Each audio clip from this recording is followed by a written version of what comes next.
Hey, this is Matt once again. Welcome back to another video, and this is a paid request for Phil. Thank you so much for that. For those interested, requesting any type of videos, whether it be a random thought, stream commentary, video game playthrough, movie review, re-review, whatever the case may be, feel free to send it either directly to my PayPal. I do have a CashApp as well. Links are down below in the info box, and I will get to it as soon as I possibly can. So, thank you for that. And this is for Making Contact, a 1985 film that when he sent the request for this, I went, oh, wow. This takes me back. Because I remember seeing this film when I was a kid. I remember for a while thinking, what the hell was this film? And I'm like, oh, it's that film. And it's a film that I think as a kid I liked. And probably throughout the years, like, people have asked me my thoughts on it. I'm like, oh yeah, I liked it because of nostalgia. This film sucks. I gotta be blunt about it. This is not a good movie. Now, there are moments that I think are kind of fun, but I think that's more nostalgia, like cute. Because it's directed by Roland Emmerich. Yes, the guy who went on to do Universal Soldier, Stargate, Independence Day. He did this. This is one of his films he did in Germany. But he made it take place in the US, and there's two versions you can find. There's one called Joey, which I think is 20 minutes longer. I watched this one because this is the one that was released in the US. This is the one that I grew up with. Or, hell, I haven't seen this in forever, but... And I think they're on YouTube. At least this one was at the time I saw this. I think the other one is on YouTube, and it has subtitles for those who are interested. This is Roland Emmerich wanting desperately to be Steven Spielberg. Because it wants to be, I would say overall, Poltergeist. This is really, like, he wants to be Poltergeist and maybe a shade of E.T. Well, Poltergeist was directed by Tobe Hooper, yeah, but it has that Spielberg feel as he produced it. And this, so it is dubbed if you watch the English version. And Joey is the lead kid. His dad has passed away, and he's just him and his mom. They're living in suburbia, and the kid's trying to figure out how to deal with the death of his dad. One day, his toys in his room come alive. There's this glowing red phone in his closet, and this is this light coming from the closet, and he goes, "Dad?" So he'll talk on this glowing red phone, think he's talking to his dad. And this film definitely has its references, including Star Wars. This references Star Wars quite a bit. Because the kid, his bed, the covers are Return of the Jedi. When some of the toys are flying, which I think some of that was cut out for the US, but you still see some of it. I think you see more of it in the Joey version. It's Star Wars toys flying around. But even in this version, you see like the AT-AT, the AT walkers, and I think you even see the Millennium Falcon at one point fly by. It's a little bit quick. And one of the kids has a Darth Vader outfit. And then there's this section where it's like the kid's fears or images. Someone in a Darth Vader outfit comes out with a lightsaber. How they didn't get sued, I don't know. But, I guess maybe they had to cut some of it out and then they were able to get by with this. But definitely some Star Wars references.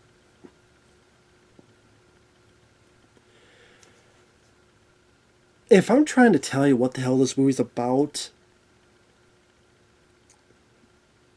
there's a lot of story developments undercooked in this.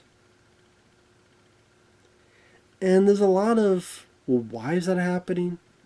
Okay, this happens, but why? And why is this a thing now? And why? This is not that well written of a script at all. Because during these opening bits, when the kid's at school, now he's got telekinetic powers. And he has this bit with his aide where he's able to hold this and move this girl's aide to his desk. The toys come alive. There's this toy robot named Charlie, which is a cute looking toy. And it goes by itself into this abandoned house. Almost looks like the Psycho house. That's like up the street. Why is this stuff coming alive? Why does he have powers? Why is this toy walking towards this? So the boy follows the toy, and there's this creepy looking, which I always remember this, was a look of this doll. Creepy ventriloquist looking motherfucker doll. He looked so weird. It's like Alfred E. Newman if he was like coked up on PCP or something. He really looks weird. I'll put it that way. But it's one of those things that stuck with me when I was a kid. And I guess this doll was possessed by some evil. And you're supposed to think it's this dead stage magician. But I think later on you find out no. He was just influenced by the doll and the doll's possessed. What's possessing the doll and why that's happening and why is he here all alone and why now does he choose this? And I don't know, man. The movie doesn't really tell you anyway either. And maybe this possessed, whatever this possesses this doll wants to control the kid, but why do they want to control the kid? And why is the kid doing telekinetic? I don't fucking know. This movie doesn't tell you anything. And I looked at the longer version too, and I didn't get a whole lot more info either. Unless I missed it, I don't know. But especially in the theatrical version, you don't know.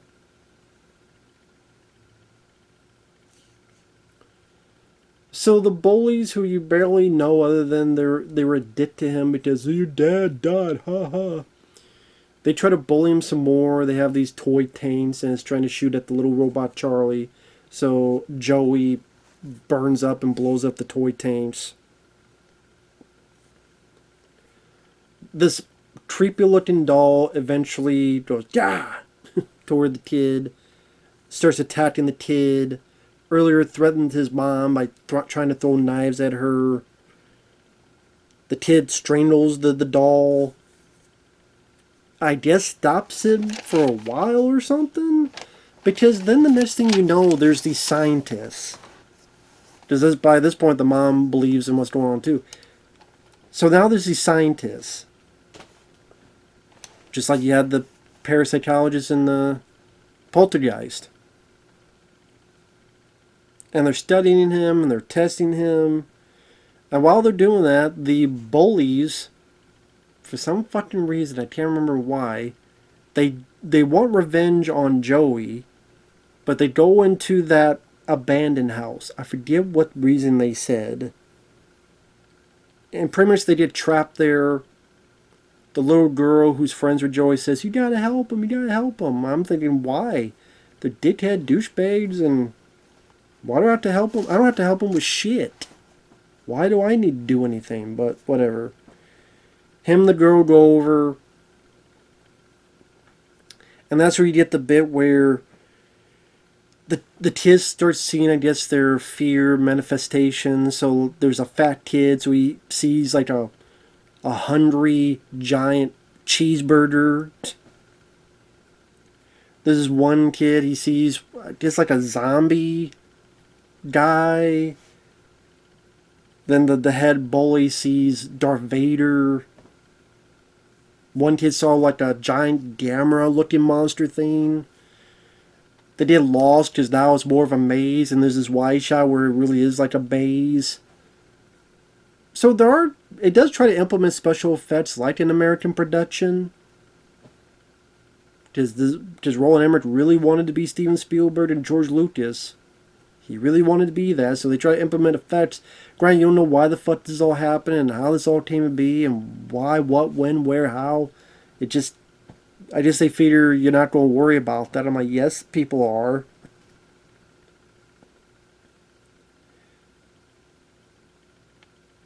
Somehow going to this abandoned house is going to lead to them capturing the wimp.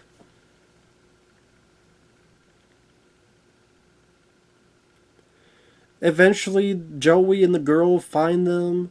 They see the dolls like looking over them and the giant face, and Joey's talking about how, don't be afraid. Leads the kids to this room where there's a TV and there's the doll, and when the Joey looks, the TV is the stage musician looking like a wannabe Max Headroom. Something about the doll used him, and the doll say, no, he's the bad guy.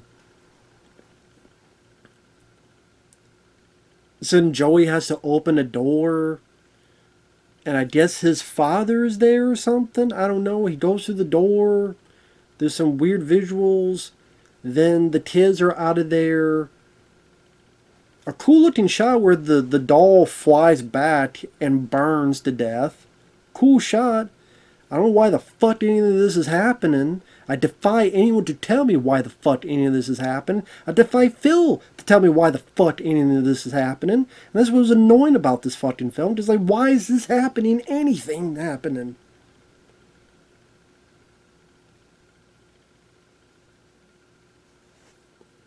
So the adults find the kids, but Joey's in critical condition. Then it seems like he died. But then all his toys come to life, and the bullies are there. I guess, hey, this guy saved us, so I guess we're now friends. And that's where you see some Star Wars toys and stuff. Then cut to the scientists go in. Joey wakes up his eyes. And then freeze frame. And like the music is trying so hard to be like Jerry Goldsmith type of music. And like I said, there's the look of the doll is cool. The toy Charlie was a cute toy. Some of the effects seem kind of fun in that 80s style with the flying toys and stuff. That as a kid, you could be enraptured in. And oh yeah, I like my toys to fly like that type of thing. I think the poster looks kind of cool. The music, it's two different scores. If you watch Joey, it's a different score, and then this is, I don't mind the score. Again, it's very Jerry Goldsmith-like, but I don't mind the score. I wouldn't say I love it, but I don't mind it. But everything is so undercooked and underdeveloped, and I think Joey did a little bit more. Like there's a flashback of Joey and his dad playing basketball and some other stuff, but maybe I should have watched that version before this. But he said, I assume he meant this version, but oh well.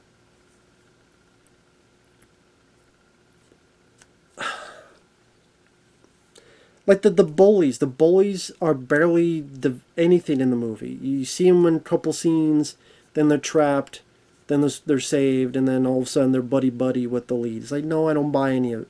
Well, no, I don't buy it. The kid, like the dad, was the dad really there or not there? If the kid had found a way to connect to his dad, right? If the kid found a way, some kind of spell, some kind of magic, some kind of ritual, he wants to talk to his dad, and then he's talking to his dad, but then when you keep using that, you're opening yourself up to other paranormal activities, and nearby there's this entity that catches on to that and decides to interrupt and decides to partake. And maybe something that says about how the spirit kind of pushes the dad away, back to heaven or whatever. I don't take over. And then the kid realizes he's not talking to his dad. And then maybe further explain about why it wants the kid. And maybe it wants to be in a human host instead of a fucking doll. And develop the bullies. And maybe the bullies, maybe some of the bullies don't want to do it, but they're kind of peer pressured into doing it. But that someone want to hang out with the kid. And so the kid shows his little tricks to some of the kids and develop them. And so some of them will confront the other boys. No, this kid's alright. No, fuck you, he's a wimp. No, he's alright.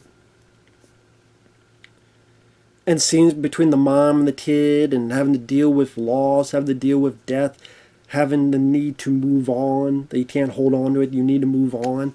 That could be a motif, that could be a character arc, that could be some kind of story point, and they don't fucking do that. There's no, you need to move on, you can't hold on to the past, your dad's in a better place, any of that. There's none of that.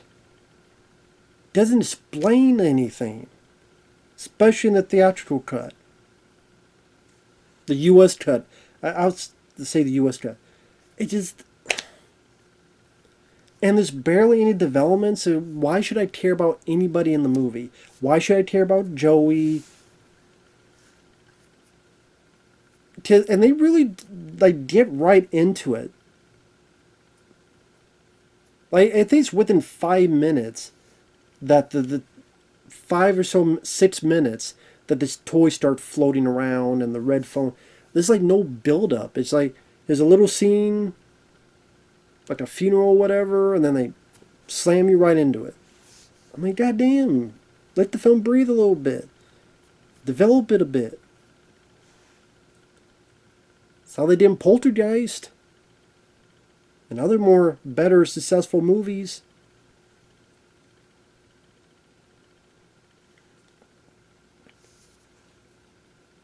So I think I wrote a lot of story developments undercut.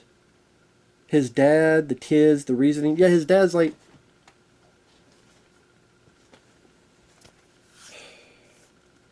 if maybe you saw that his dad was trying to help him but didn't have the power to do so from time to time, or his dad was his ally and they both fight the dummy at the end, or something like that, man. Whatever.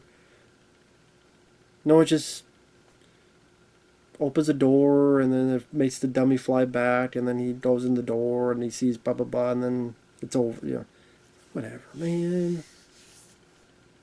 Or maybe he's dead but then his dad is there and his dad was there to visit, as a ghost, but then maybe gives some kind of energy, some kind of a goodbye moment between father and son. Your mother needs you, and there's so much stuff you could have done and they didn't fucking do any of it. Other than it's a curious nostalgia piece like it was for me. Well, it was a paid request, so that. Or if you need to watch any Roland Emmerich film, and every Roland film, or any film that rips off Spielberg, be my guest. But this is not a good film. There's moments of oh, okay, well, Darth Vader is in this, kinda, and stuff like that. But, yeah. Take that for you will. Thanks for watching, take care, and we'll see you in the next video. Bye-bye for now.